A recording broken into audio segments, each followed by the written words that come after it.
So someone on social media this morning asked me how was my 7 days, six country tour of Europe.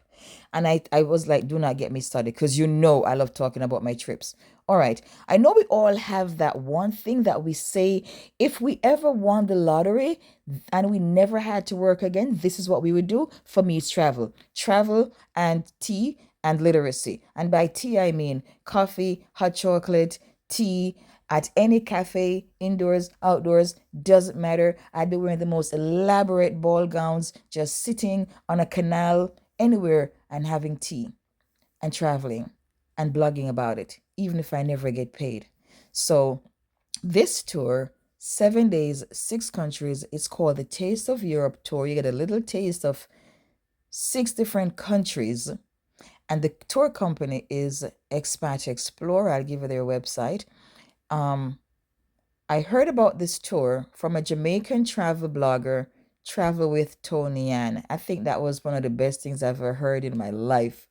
Because when she said she was going on an 11 days, nine countries, I was like, what?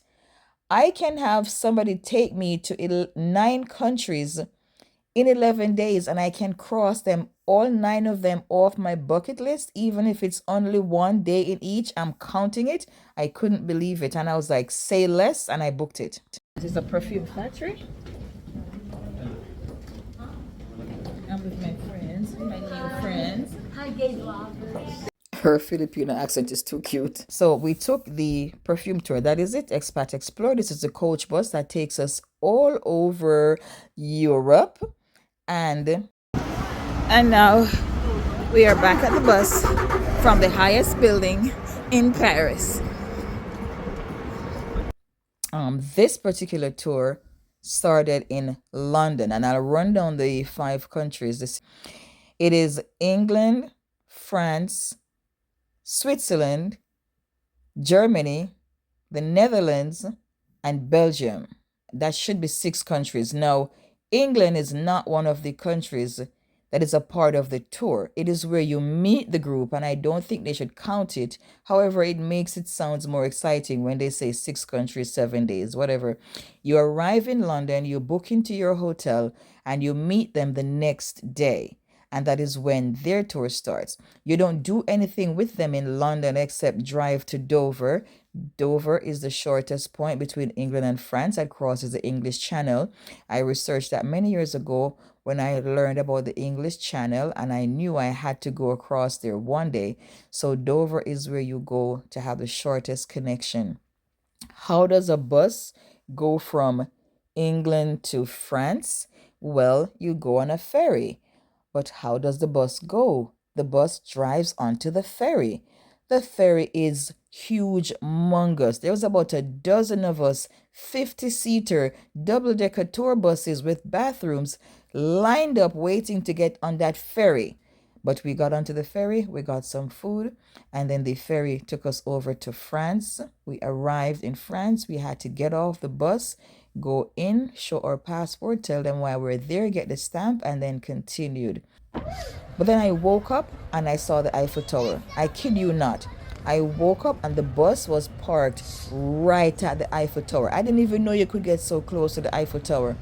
And we weren't even close, but it was beautiful. They dropped it at the perfect spot. The floor was shiny like somebody had just polished it, and you could see a full view of the Eiffel Tower. I woke up with raccoon eyes. My makeup was runny, but I was so excited. I looked a mess, but I could not believe I was there because Paris is one of those places that most people say, oh my God, I'm going to go to Paris one day. But I never imagined that I would have been there. When I saw that trip and I booked it, I was like, oh my God, am I going to Paris right now? But I had a lot to focus on, so I couldn't even stop to marvel at the fact that I was about to be in Paris. It is beautiful. Don't let anybody tell you otherwise. Paris is beautiful. Don't let people try to downplay it and be like, oh, Paris, it's whatever. It is beautiful. It's more beautiful than New York, and I live in New York for 20 years. It's more beautiful. Trust me. Anyway, it is overwhelming though. So if you go to Paris, like go outside of Paris so you can see the other side so that you can come back to reality because it is overwhelming. You need perspective. So when we got to Paris, we did the night there. We went to a macaroon factory the next day, we went to a perfume factory the next. Another thing, take the tours. Don't just sit in the hotel. Don't just laze by the pool. Don't just go to the buffet. Take the tours. Learn about the place. It adds so much more value to your trip. So we did a bunch of different tours. Then we had a big group dinner. It was really fun. Um, I never remember what we ate. What we eat doesn't matter to me. I just want to sustain. I just want to be sustained. And we got back to the hotel, and then the next day, we went to Montmartre, which is divine. Montmartre is divine. If you're gonna leave Paris, So go this to is my first Montmartre. morning We went to the waking highest up point in in Switzerland. I France. forgot the name I of the forgot what the name hotel. of the building Terrible. was. It was But so how high. about a side of Apparently, part mountain of it was with closed, but your they were able to get breakfast? us up to the top. I have more Yep, videos of it that. is If the you see Swiss me wearing a Alps. pink outfit, that's when I was going to the My top of God. France. Um, then after we left Paris and Montmartre, we went to Bonn, France, because we were on our way to Switzerland. This is Switzerland, and we're going now to the highest point in Switzerland, the highest point that I guess regular humans go, not like explorers or stuff like that. But we went to the highest point, which is Jungfrau.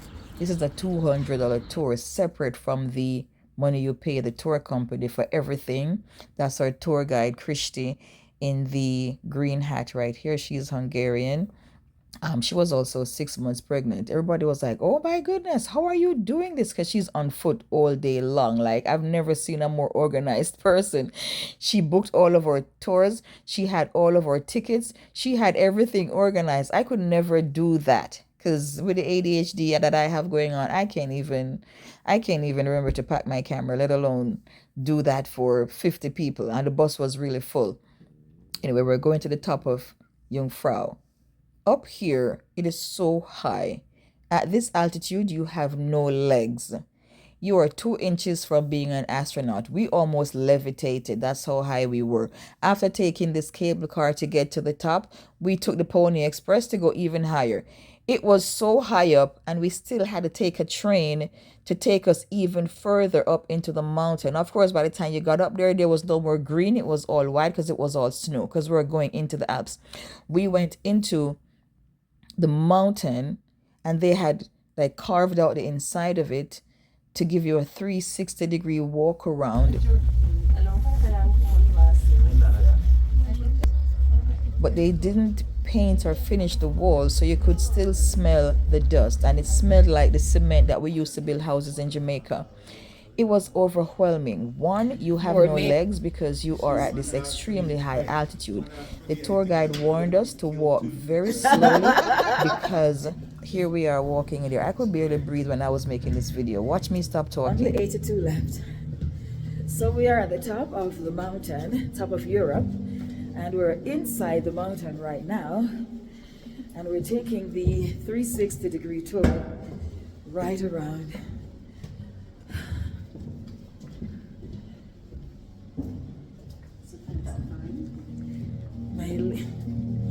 My legs feel like it's not mine. It's dramatic music. And I, and I have to walk very slowly because at this altitude I will be very lightheaded. I couldn't speak because I couldn't breathe. Trust me, I was making it all look cute, but I couldn't breathe. These walls smell all like cement. And then you had to go through the ice castle as well to complete the tour.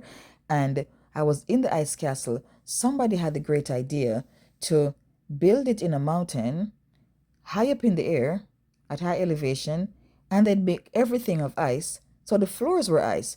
You have no legs, but you also have to walk on ice. You can't walk on a regular floor when you're that nauseated and have jello legs, but then you have to walk on ice. You can't walk on ice at low elevation, but you have to do it at high elevation after you just walk through that nauseating tunnel.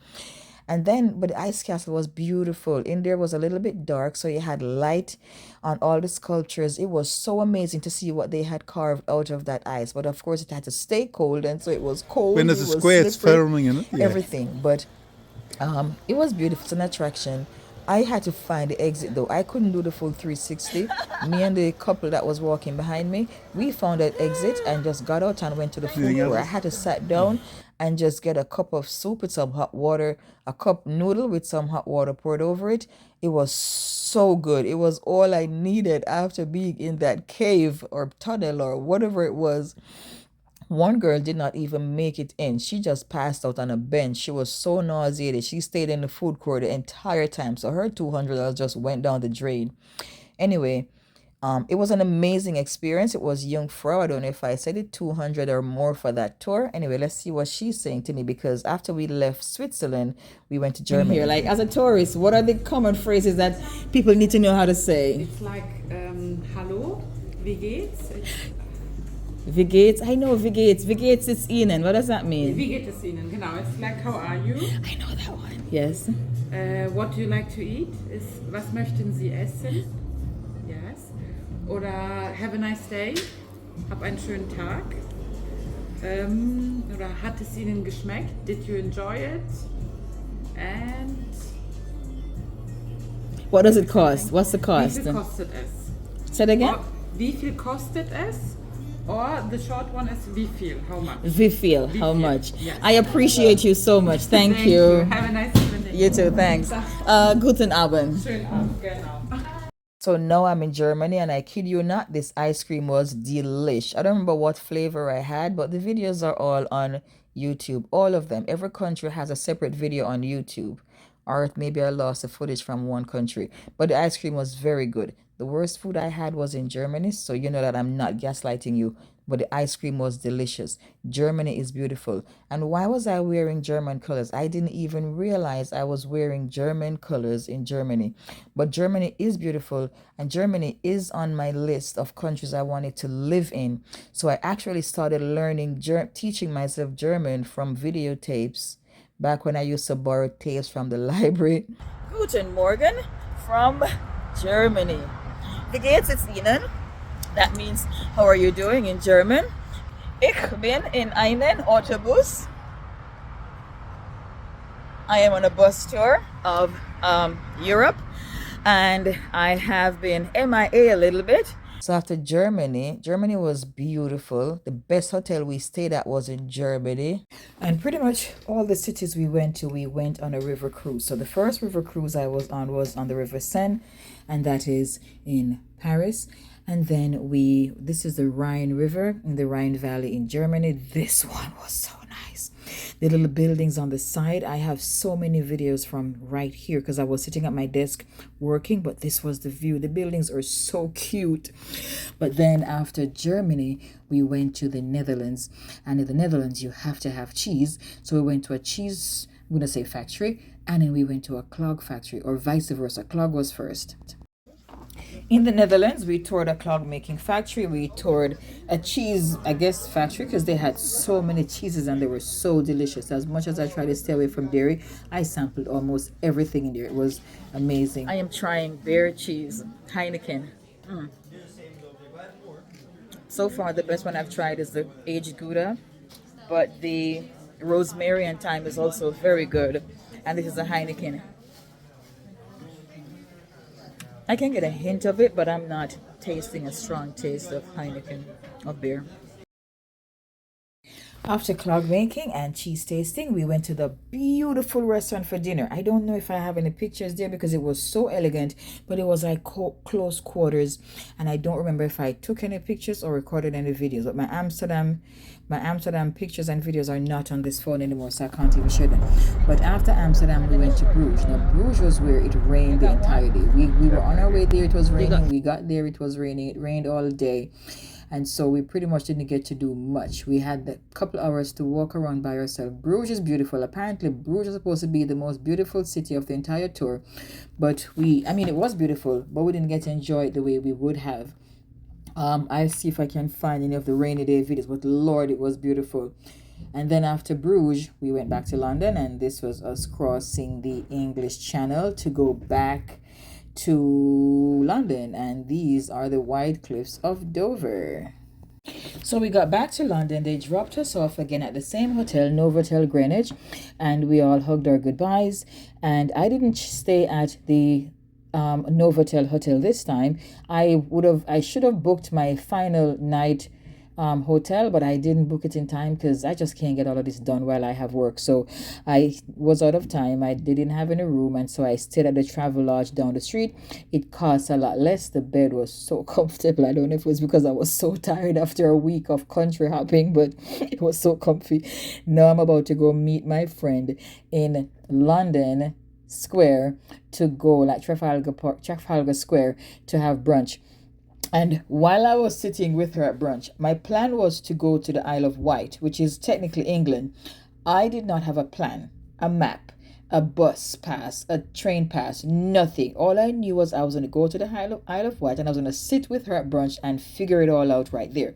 But while I was at brunch, I had the incredible idea to do these biggest side quests of side quests. So the cafes are uncommonly beautiful, and I am going to have breakfast at the most beautiful one, Cafe Concerto. Wow, this is stunning. Yep, stunning. Okay, perfect. This is actually a lot bigger than it looks in the picture. She's hiding. I finished my breakfast. I had a mountain of breakfast. It was so beautiful. In another video, I shared that. I got to the train station. It was so late. By the time I had brunch and got lost in London at least 10 times trying to get around with this heavy ass suitcase, going up steps on cobblestone, I almost passed out. I'm going to tell you right now, it was so hard. I'm not even going to pretend. But I got to the train because I was sitting there thinking, where you go out Isle of Wight when you always want to go to Scotland? And I was like, hold a second, then you go Scotland right now. And I literally sat there at brunch and I Googled train to Scotland, and there was a sleeper train. I was like, you gotta be kidding me. The same way I Googled the train from New York to Canada and jumped on it 12 hours to Canada. Same thing for Scotland. I had no idea what to do, but it just happened right there. And here I am in the train station waiting for the train to go to Scotland. So I got to the train station. The booth was closed. I couldn't buy the ticket because it was too late. They said go to the platform and ask them if they have any last minute seat left that you could get. I got to the platform. It was 10:30 by the time someone gave me an answer, and I was standing with no hotel booked, no nothing planned, just me at the St. Pancras International line with a big heavy ass suitcase, waiting to see if I could get on a train to Scotland. Stay tuned for that.